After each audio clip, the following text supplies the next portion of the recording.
much has been written and said about the contemporary egocentric secularized world, which is looking for security in anything and anyone but God. Detailed analysis have been carried out on the shift of man's emphasis from the divine to the mundane. And so many proposals have been made to make men aware of his divine calling.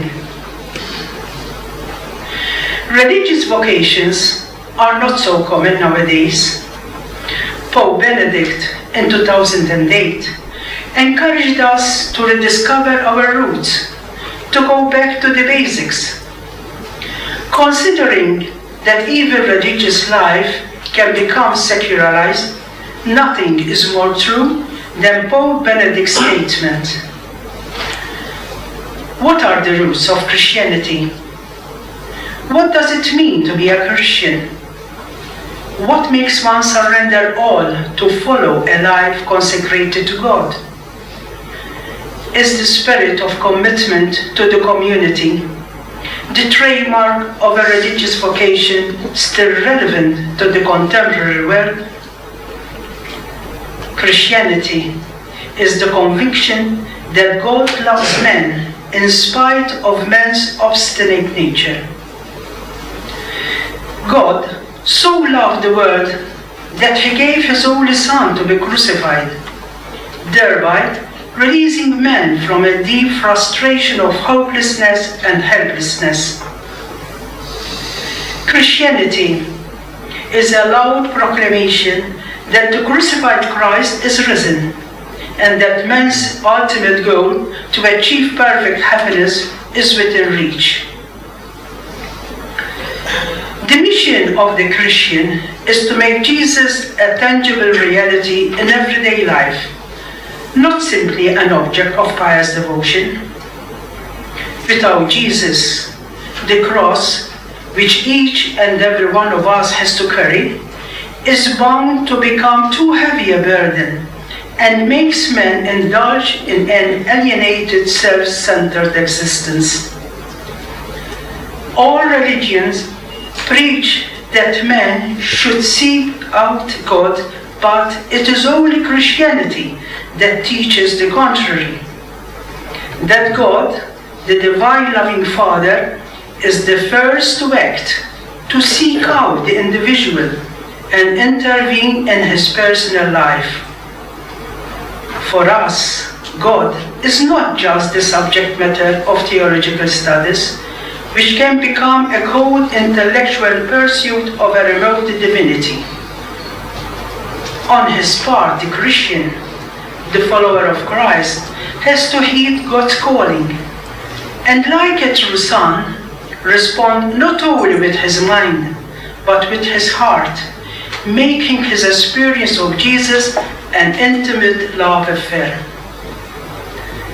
The message that our world, driven by intolerance, lack of trust, lust for power, violence, and greed, wants to hear is that fortified with the spirit of the risen Christ, we can truly love one another.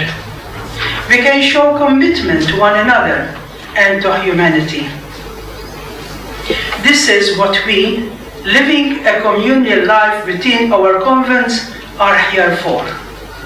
This is what makes us relevant in contemporary society.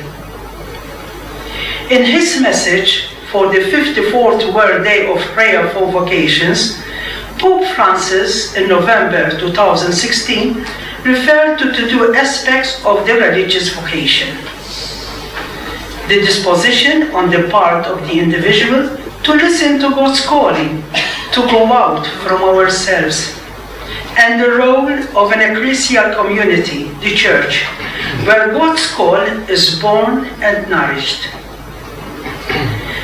Pope Francis stressed that those who are drawn by God's calling soon discover a desire to proclaim the gospel message and to experience the Caritas Christi by being of service to others. In his second letter to the Corinthians, St. Paul states that it is the love of Christ that moves us forward. We do not receive the gift of God's love for our personal consolation, fulfillment, or sanctity. Touched and transformed by the joy of God's love, we cannot keep this experience just to ourselves. Commitment to this mission should not be considered as something secondary to the Christian life. It is an essential element of the Christian faith itself.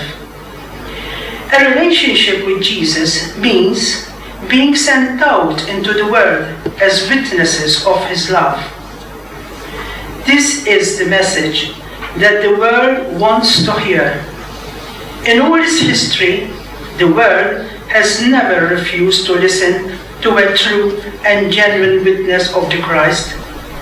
Saint Dominic is a classic example. Pope Francis is a contemporary one.